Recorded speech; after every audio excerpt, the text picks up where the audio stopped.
Assalomu alaykum hammaga. Teaser app birinchi ilova.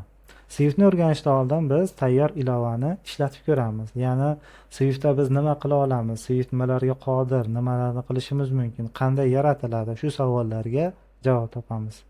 Boshlaymiz. Dastavval papka yaratamiz. New folder, teaser app.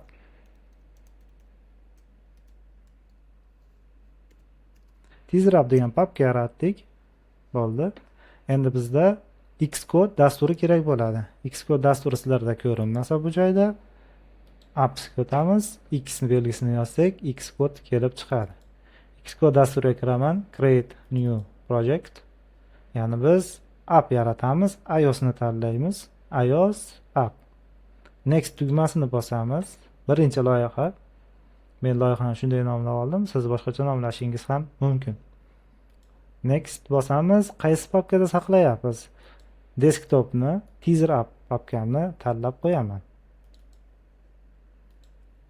Birinchi loyihamiz yaratilmoqda. Ozgina vaqt olishi mumkin.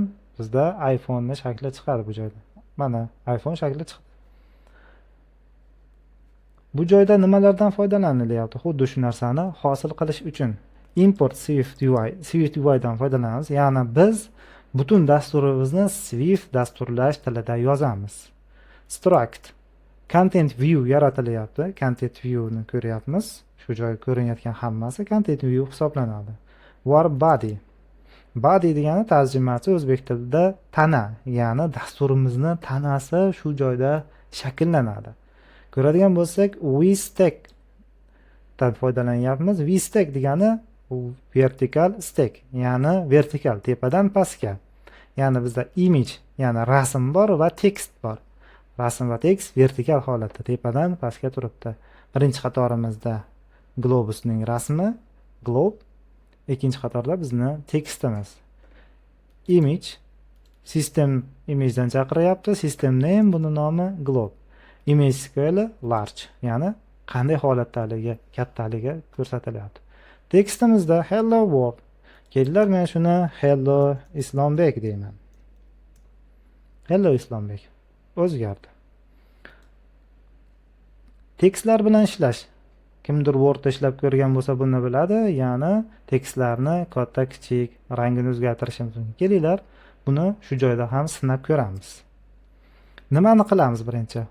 Font, ya'ni large title, kattalashtiryapti. Ya'ni hello Islombek degan yozuvni, salom Islombekni katta holatga keltirdik. Yana nima qilishimiz mumkin? Bold qilishimiz mumkin. Ya'ni bold bu qalin shrift, ya'ni jирный shriftga o'tkazishimiz mumkin. Ya'ni hello Islombek qalin jирный shriftda bo'ldi. Yana nimasini? Kelinglar, rangini ham o'zgartirib ko'raylik. Foreground color. Primary emas, biz red deylik. Red.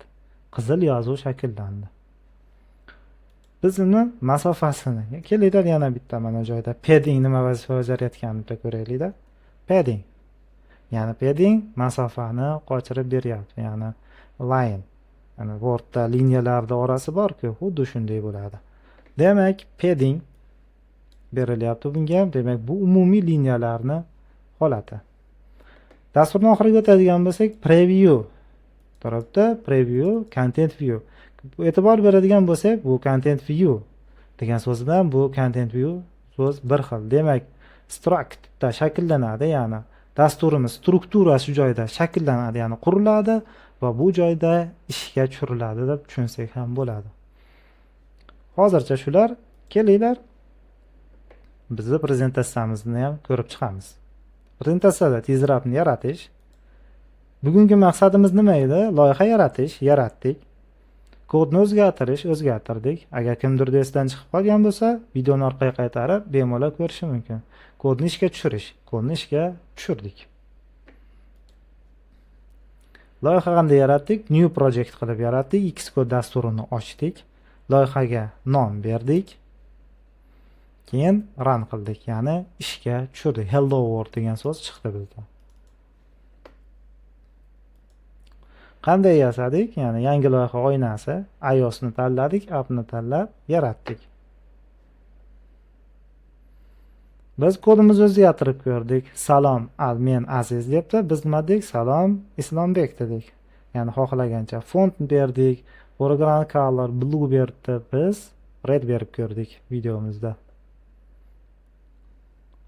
Xo'p, topshiriq nima bo'ladi? Endi bizda loyiha yaratib ko'rasiz o'zingiz. Matnni o'zgartirib ko'ring, bezating, ya'ni ranglar berib ko'rdim men, siz boshqacha ranglar berib ko'ring. Minimal talab nima bo'ladi bizda? Loyiha yaratish va ishlatish. Matnni o'zgartirish. Ya'ni ikkalasini qilish kerak. Buni ham qilish tavsiya qilinadi, ya'ni rang va shriftlarni o'zgartirib ko'ramiz, ikki xil varianti bilan ishlaymiz. Ya'ni bu bilim qaytarish va takrorlash mahsulidir. Hammaga omad, sog' salomat bo'ling.